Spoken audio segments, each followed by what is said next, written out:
Looming bottlenecks for the energy transition. Welcome, Professor Cleveland Jones. Nice to be with you again, Kavaya. Very good. It's a great pleasure for me. Professor Cleveland has some slides, and after explaining each one, we will explore with additional comments. And please, Professor Cleveland, you could start. Yeah. Kavaya, I think maybe we have to start with the actual title, Bottlenecks. I'm not even sure that Bottlenecks is the name, is whether we even have a very successful or not transition. And even the word transition is in question nowadays. We're talking about changes. But, let's talk about some of the concerns that people have and that maybe I can list a little bit. I want to put this first slide on here. One of the things we have to be, one of the things we have to be concerned about. Oh, wait a sec. We have to be concerned about is the actual energy demand, because energy is going to grow, the demand. And regardless of what we say the word is, if it's transition, if it's more clean fuels, if it's net zero or whatever you want to call it, the world will need more energy. And the problem is, as you can see here on the left, the OECD, the major developed countries, they're going to grow their energy demands a little bit, and maybe actually more than some of these estimates, because they think, oh, we're at the very developed stage, no more energy growth. Maybe that's not so much true anymore, and we could even have energy demand growth in the United States, Western Europe, and so on. But let's say that stays more or less constant. The problem is the right side, because that's the non-OECD countries. That's all Latin America and Africa, Asia, and so on. Those countries, the demand will grow tremendously. And this is, an estimate of what components will be in that growth. It doesn't matter. Just imagine that they will have to meet that demand because countries are becoming less poor. They're growing populations in all of those countries very fast. So the demand will be growing very much. And then when we say transition, that's a very challenging thing, because now we have to juggle two things at once. We have to change the mix so that we can take some of the coal, some of the oil and gas, and so on, and also provide new energy. That's a major, major challenge. I think this is the challenge for the future. The other things we talk about is how to make that challenge doable, So it's so impressive, Professor Cleveland, that non-OCDT countries remains with oil plus natural gas plus coal, fossil fuels, we can call, is so big related to renewables and nuclear. So we spoke about this just last week when we spoke about energy poverty. And this is a reality of basically the entire world, except the United States and Western Europe and Japan and so on, because the rest of the world is basically surviving with very little energy per capita.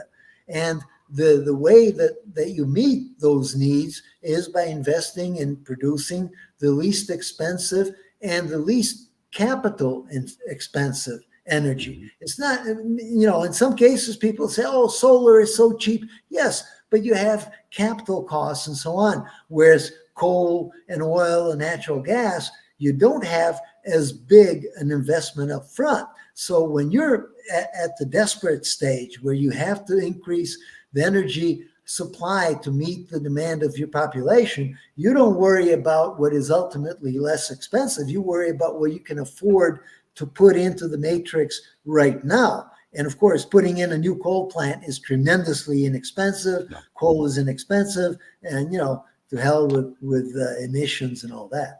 But Professor, it's interesting to see that this data comes from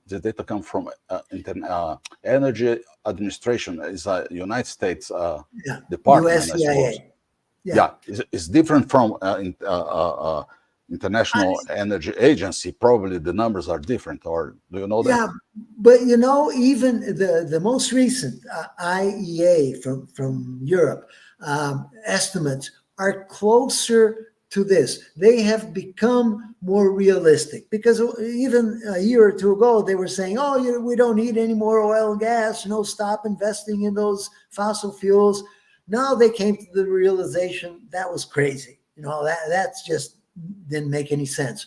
You and I discussed long ago that I think we don't need a lot of investment in new exploration, frontier exploration especially, Uh-huh. but we definitely need investment in fossil fuels to keep us going for the next 20, 30, and 40 years. Mhm. But the IEA Europe is finally coming around and recognizing Yeah, that they were, wrong. going And slowly. now they recognize that we are going to need fossil fuels for quite some time. Looking at this picture at the right, non-CDT, I could say that we do not have a transition.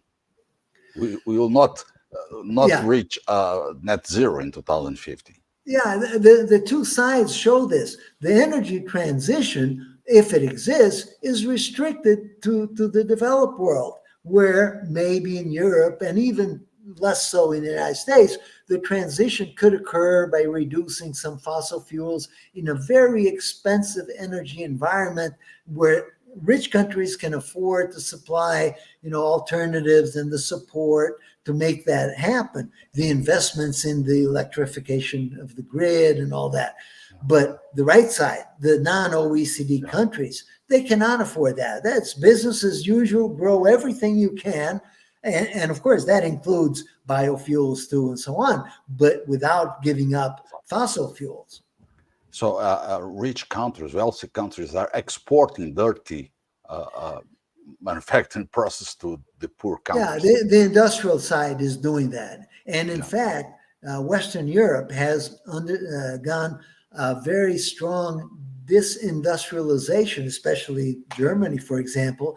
As gas prices became expensive, a lot of their petrochemical and transformation industries went to the United States. The United States underwent a boom in industry growth along the Gulf Coast, which is where the gas is cheap, a fifth or a tenth of the price in Europe. So those industries are growing and they can't build them fast enough.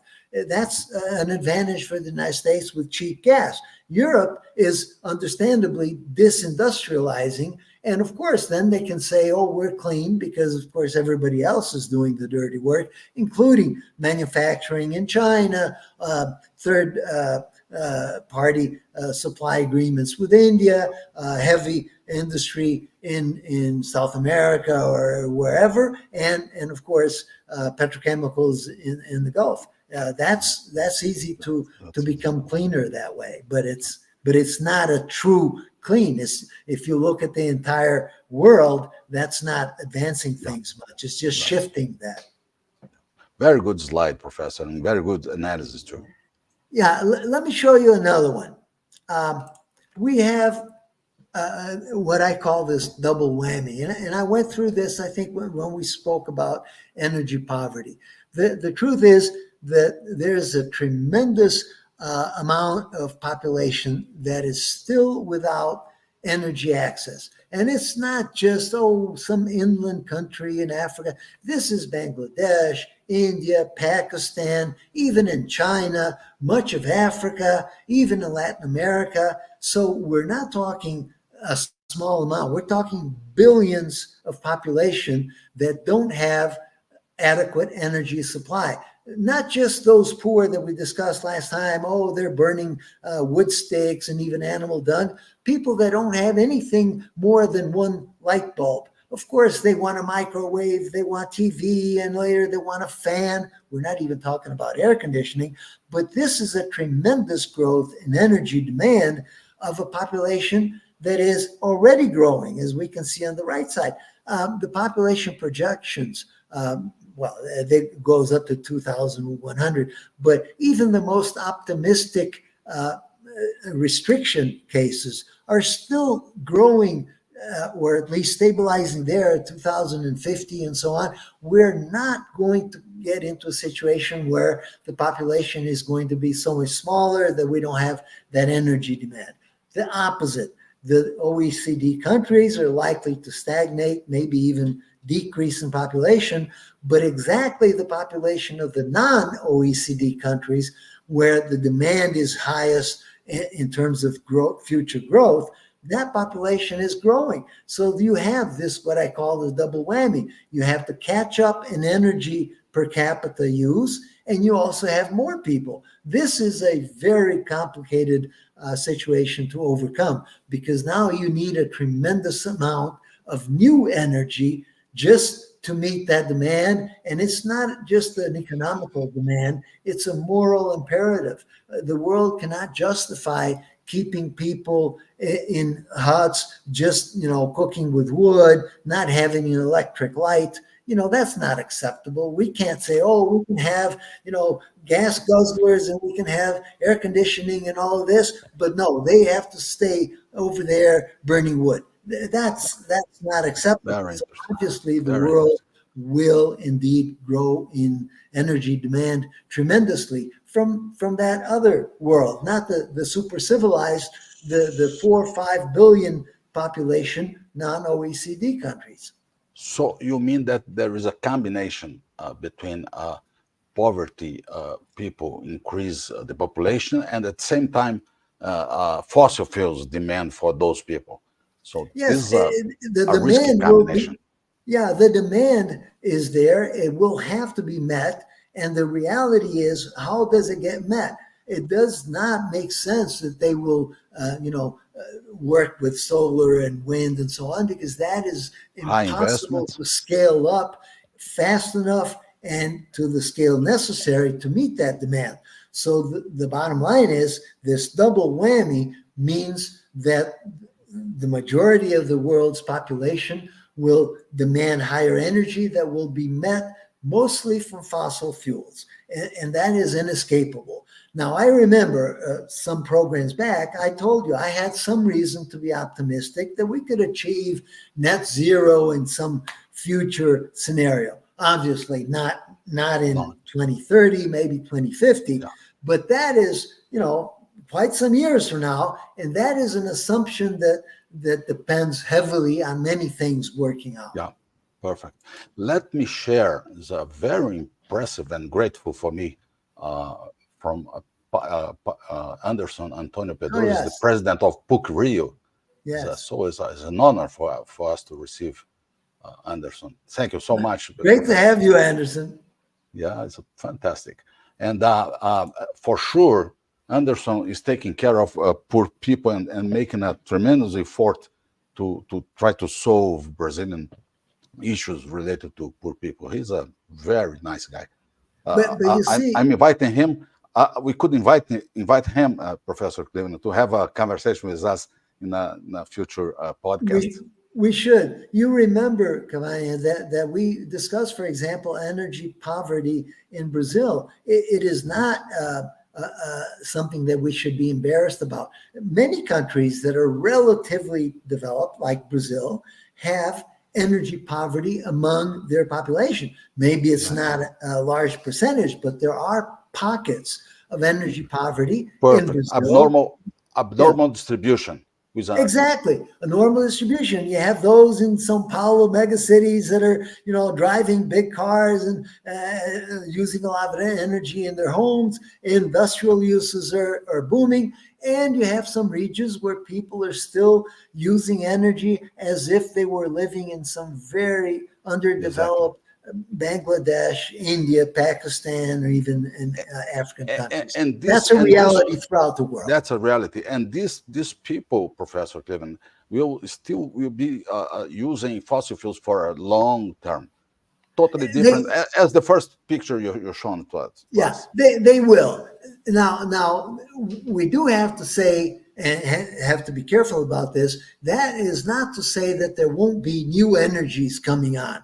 It's just So, that to meet that new demand, you can't decrease fossil fuels. On the contrary, you will have to increase fossil fuels, even if you increase new energies, clean energies, biofuels, wind, solar, and other alternatives. But Perfect. they're growing from a very small base. And even if they grow very fast, the bottom line is fossil fuels, even if they grow relatively slowly, they will have to grow, and Perfect. their overall share still will be very big. Yeah, perfect. Nice, Now, nice picture and nice conversation. This slide, no doubts. yeah, uh, let me show you another one here. Part of the problem when we say energy transition is because in Europe, for example, there is a lot of investment going into new energies. In the United States, with IRA and so on, there is big investment in alternative energies. And that is very important. And of course, it's based on some subsidies or some incentives in some way. I have a little problem with how some of those incentives are set up. But the bottom line is that the investment dollars are actually very big and even bigger than in fossil fuels. So you would think, oh boy, the investments are growing so fast, they're even larger than in fossil fuels. But that is a very misleading way of looking at it, because dollars don't translate into energy the same way Fantastic. if they're invested in fossil fuels or if they're invested in alternative energies.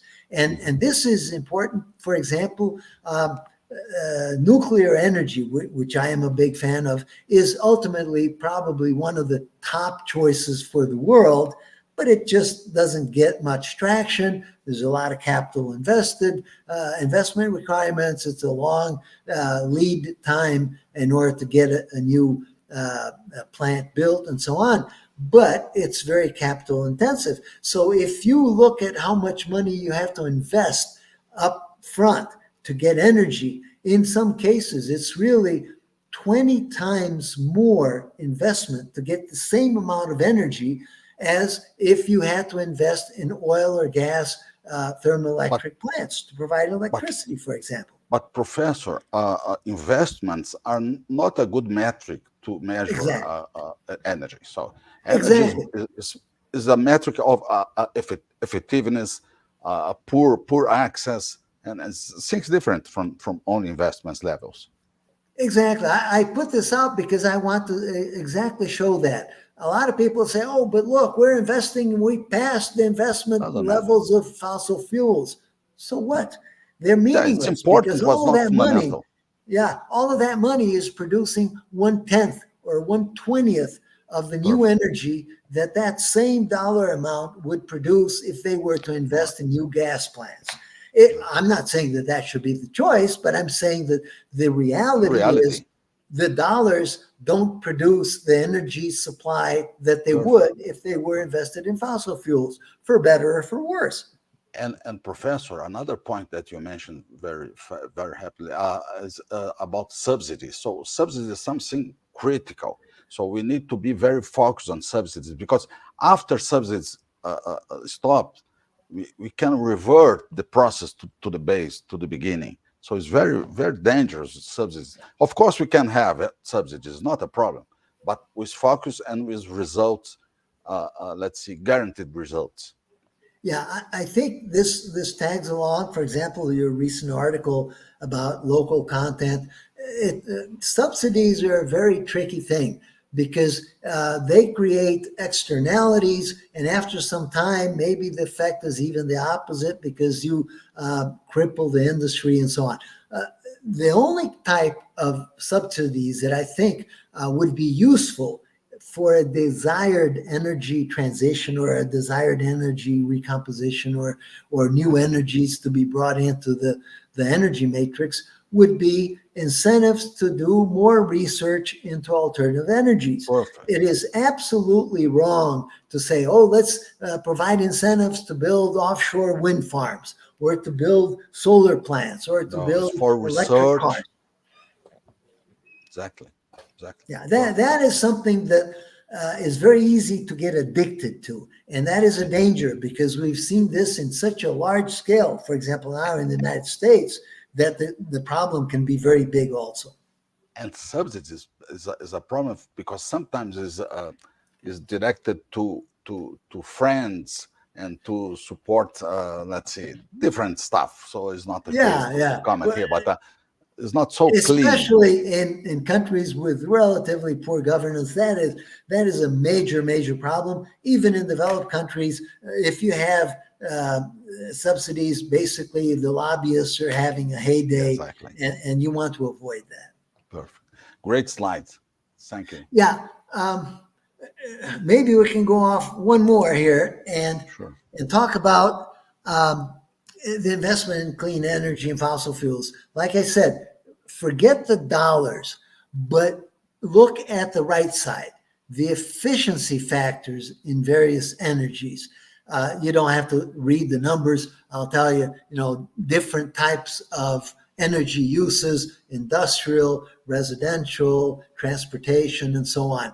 In all cases, the energy efficiency factors for the investment in energy is very poor in some new energies. You can say, oh, but solar is so efficient in providing the electricity. It's 30%. You're already losing a large part of the energy input. But besides that, you have to look at the full cycle. And a lot of these energies are actually used to produce something else. And then they were going to produce green ammonia or green hydrogen or whatever. So the combination is so inefficient because you've got a 20% efficiency factor times a 30% efficiency factor. All of a sudden, you're down to single digits. And that is unsustainable. It's just not possible to meet the demands of the next decades, which is of 4 or 5 decades of growing energy demand, uh, Yeah. with efficiencies down that low. So it's very important, even if we say, oh, but we've improved the efficiency of air conditioners. Yes, I think that's very important. But new energies, not just the uses, the new energies have combined efficiency factors that are very low. And that is, I think, very far from being solved by No technologies. doubt. And Professor, when we look at the end-to-end process for renewables, for instance, from the minerals mining to the reject of materials after use it, so the efficiency of each step should be analyzed, and not only the main part of the Yes, process that we can compare. exactly. And that is a tendency. We tend to look only at the front end. There's a lot of stuff in the back that's very important, and that is the stuff that comes in before materials, geopolitical implications of sourcing, logistics, transportation, where new supplies are going to be implemented. Even if, for example, if you look at, we discussed this some programs a while back. Sure, lithium is important. Maybe the Sure. lithium triangle in South America could be very important. Yes, but we're still working on a very limited sourcing for many of these critical materials Yeah. that are essential for the energy transition. So, we're not going to be free of the problems associated with restricted sources Yeah. of critical materials. And another point is energy security, because with the intermittence of some of this source, we need to have compensation with fossil fuels, and the costs of the whole process is probably much more than we are thinking. Yes, many times people forget that in order to be able to introduce new energies, wind, solar, and many others, into the energy grid, you must either have backup of hydro or some constant nuclear or Natural some gas. constant sourcing, or you have to have immense storage, which right now is not really feasible. Now, that is one of the points that maybe I want to talk about at the end. But one way or another, you have a situation where the solution requires another dimension to be studied. In the past, when we had thermal plants, if they're burning coal, that's it. They Yeah. burn coal 24 hours a day, no problem. If we talk about intermittent sources like solar, daylight, nighttime, even wind, although, for example, in Yeah. Brazil, we have less of a problem with intermittency because wind, uh, uh, Hydro. yeah, and hydro is, of course, stable, but even seasonally, it's a problem. Yeah, So exactly. imagine the shorter the duration of the intermittency, the easier it is to provide some storage because maybe over Yeah, 2 hours you can provide some storage. But if you have intermittency of long 12 ones. hours, for example, solar, or if you have intermittency of seasonal variations in hydro or in other Yeah. energies, you don't have storage systems, storage solutions that can provide that long a duration of alternative supplies. That's Yeah. that's a Good point. technological block. The northeast part of the country is less sensitive to this intermittence, but is still intermittent. Yes, and the reality is that rich countries might say, well, if we have to supply storage, we'll do so. We'll buy batteries and we'll spend Batteries, billions tons on them, of and they batteries. have. But that's not a viable alternative for many Yeah, countries that are on survival that's mode. right. And That's right. and so the direction there again points to technology. But even before we get to that, so we've discussed a lot of things that can make life very difficult going forward in the next decades. And this next slide, you don't have to look at the individual things, but we're talking here about everything must work out just right, or we will not have a successful energy system worldwide. Households have to be able to have solar installations, or we won't get there. And then renewables and biofuels have to come in just right. And capacity additions have to be available. And all of these things, if you have one of them that doesn't happen, you won't have what they call a successful energy transition because we'll have a deficient energy demand supply. You won't be able to meet the demand. So this is a possible task. It will be very difficult to make sure that everything that they're providing, counting on in the next 20 years, for example, will have.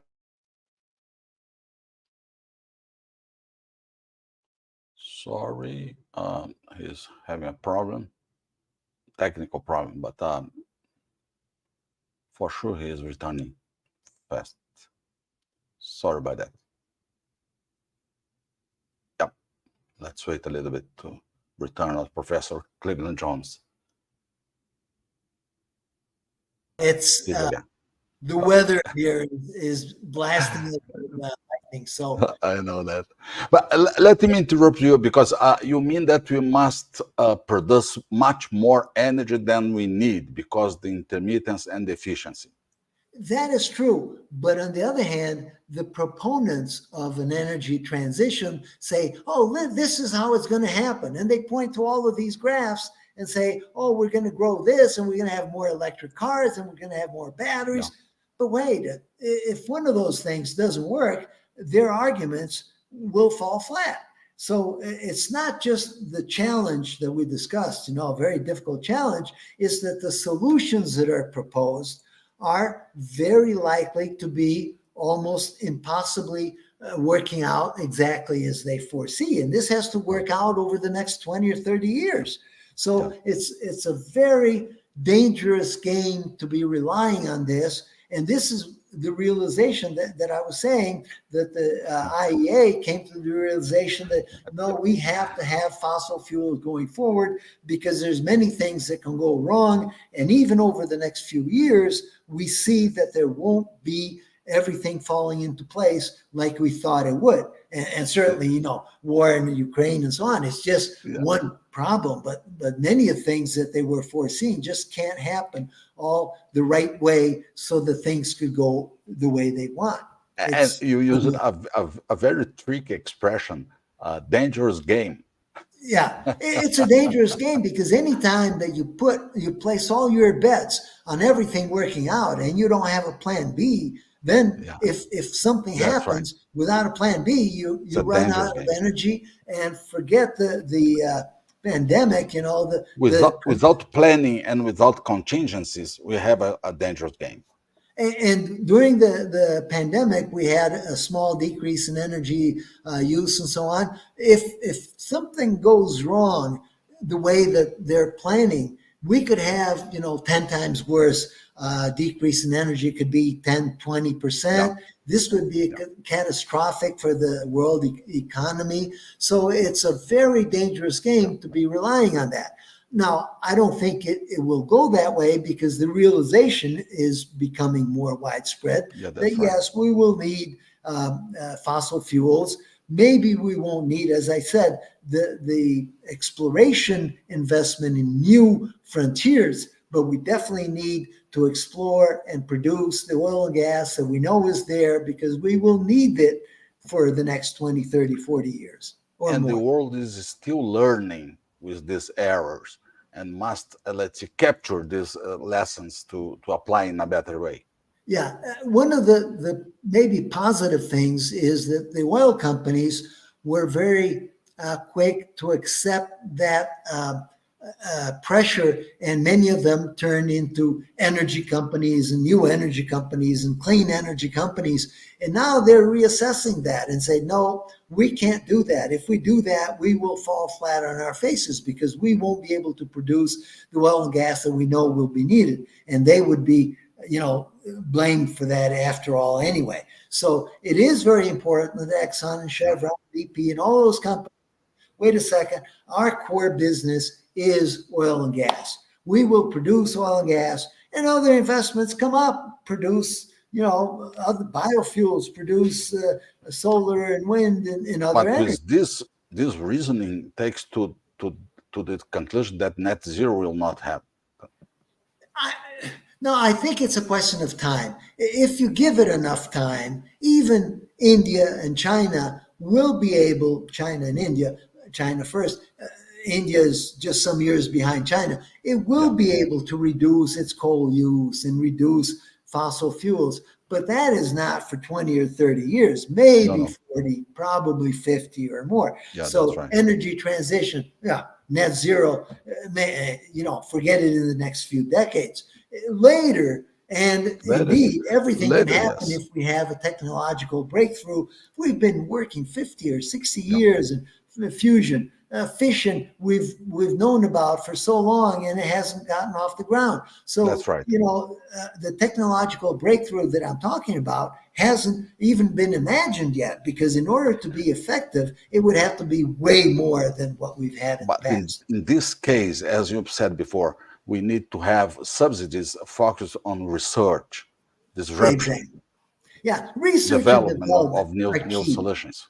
Yeah, smart companies devote large portions of their But resource, the government must do that the same. but the governments have to do it because it's both sectors need to do that. And indeed, Yes. we're seeing some good examples, but the research budgets have to actually increase maybe tenfold or something like that. I Yeah. think some time ago I estimated some trillions of dollars, which we're woefully behind on that. It's a lot of money, but it's what's going to be needed. First of all, to make nuclear fission happen and scale up and so on. Maybe fusion in 40 years, but we need, Small modules. Yeah. yeah, well, it's certainly not 20 or 30 years though. Yeah, But that's right. it's possible. The thing is the time frame, and we're Possible, so but not focused on short probable. term. Possible, but not probable in Yeah, not 2050. in the Yeah, short. 2060 or 70, maybe. Yeah, that's right.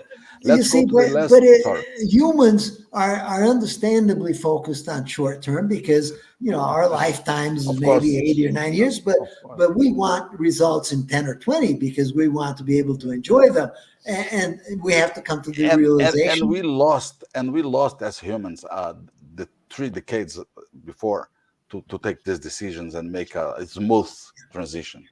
Yeah, we actually messed up a little bit because some of that misguided directions into alternatives set us back a little bit. If we had been a little bit smarter about it, Yeah, maybe we could balance things a little better and not have the volatility that we had and maybe that we will have still, because it's possible that in the next 10 years we could have significant fluctuations, for example, in fossil fuel Yeah. prices that are going to be very necessary because demand could outpace supply, and we won't have some of these alternatives in time. And do not forget that price of renewables are growing fast. Again, yes, because there, you can decrease prices with technology, but only to a certain extent. And every year you can decrease them something, but it's going to be less and less impactful every year. Mhm. Solar has already come down a lot. Even if it came down another Yeah. 50%, it's not going to make that much more a difference. So we have to recognize that a lot of the cost savings have already been built in, and now we have the opposite effect. Critical Good point. materials, geopolitical repositioning of the logistics, those things can actually drive costs up. Pressing costs up. Yeah, yeah. Yeah. No, I see that you have a last slide here. Yeah, maybe some takeaways. As I talk about these, I wanted to go through this. A zero carbon world, like some envision, will not be one where people use less electricity or energy. They will use more electricity or energy, regardless of their objectives. And given that 5-6 billion people are pressing this, we have a very strong challenge ahead of us, and the geopolitical implications that we will have two worlds. A developed world maybe going to more clean energies or higher technology, more expensive energy solutions, and the majority of the world staying behind but using more fossil fuels. Those geopolitical implications are actually quite serious because they're not just rich and poor, they are in unstable world. They mean a world where many countries, poorer countries, may be subject to realigning themselves instead of with the Western world, maybe with Russia, maybe with China. And these are big populations. If they go one way or another, the implications for world geopolitical stability could be very, very significant. Um, Mhm. and then the fact that, for example, even if we're talking about nuclear, which is understood, it's an excellent zero carbon alternative and so on, but even that solution is many years away because we can't scale that up fast enough.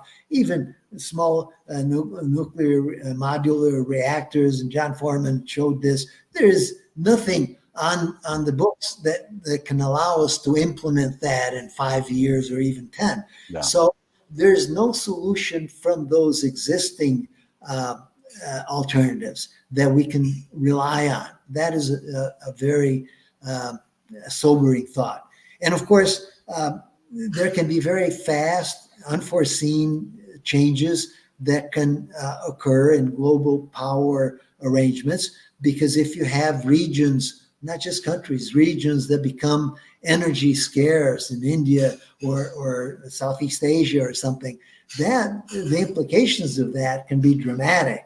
They Yeah, can no doubt. imply gigantic migration flows, Oh, realignment of power centers. Those things could challenge the world order, and we, I don't think, have given much thought to that. yeah, yeah. Uh, but it's clear that the clean energy trends cannot meet the demands for energy of the world in the future. So we will need, all sources available, plus new sources that we haven't even imagined. Um, Mhm. but to be somewhat optimistic, I always say technology can provide many solutions. Sometimes we expect more than we can actually receive. Fusion Yeah. has been spoken about for decades and it's gotten us nowhere. Maybe in 50 years it will. But other technical solutions could conceivably be fast to scale up. And you've heard me say this before, that hydrogen from oil wells depleted oil wells in particular, is a solution that if it becomes viable in the next 10 years or even 15, in 20 years, it could be a gigantic part of the energy matrix because it could be scaled up very fast because it's, oil wells all over the world. But it's not now at the point where we could see that happening, but it's potentially possible. So technology points to some things. It points, for example, to storage solutions. We've seen new storage solutions, sand batteries in Finland that can store months of energy demand of their communities. This is, pumped hydro storage can also do that. Yeah, that's interesting. Close to anything that batteries can do. Perfect. Perfect. Another thing, Yeah. but technology has to provide the answer, because if it doesn't, we're really cooked. So while we have some reasons to be optimistic, we also have an imperative to make technology provide us solutions. And this is one of the reasons why we discussed that it's imperative to invest more in research and development to come up with those solutions. Yeah, perfect. There are It's very okay. exciting developments in, for example, photovoltaic manufacturing capacity is already greater in China Yeah, than would be needed in any transition. It's really idle because the capacity is so gigantic. Yeah.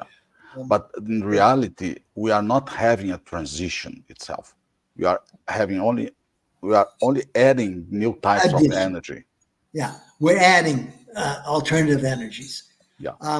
There's, for example, very exciting solutions in green steel and green cement, alternatives that can use a lot less But it's a energy. small scale yet.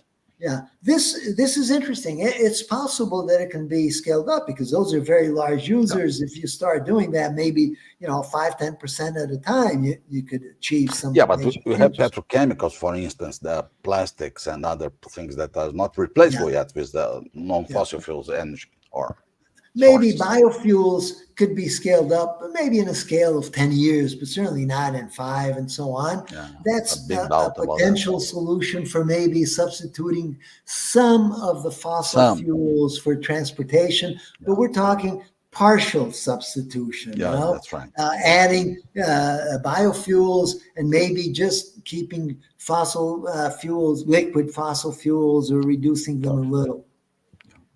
You are always bringing fantastic thoughts for us in our podcast, Professor Cleveland Jones. But let me finish with a joke. It's a joke. Okay. So, so net zero future is a joke that not from me. I copied from him. Many people hold that view. I'm a little bit more optimistic. I point out in my conclusions that Bill Gates has been investing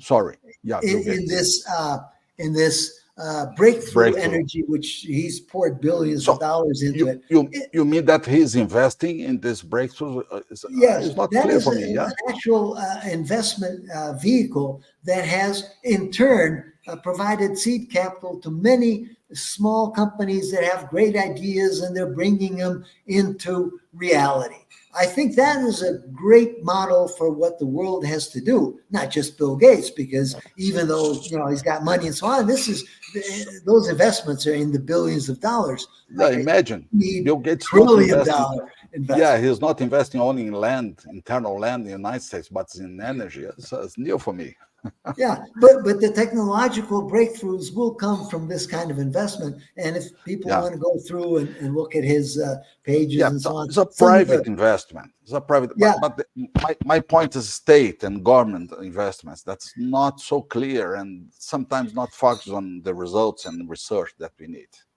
But you see, venture capital can provide a good link between research and development and universities, for example, and real solutions, because the transition from a startup to a company that provides a solution on a pilot plant basis and then scales it up, this requires a capital that he and other people have, and that you and I are agreeing has to come at a much larger scale from governments, research institutions have to be properly I, funded I, to provide that.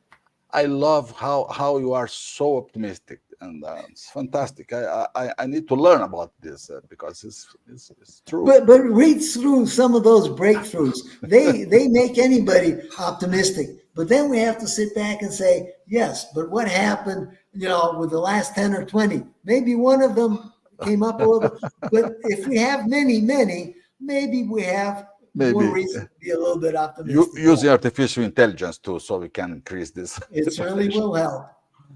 Thank you so much. It was a great Okay, pleasure Gamal. talking to you today. Nice to talk to you. Bye-bye. Bye bye.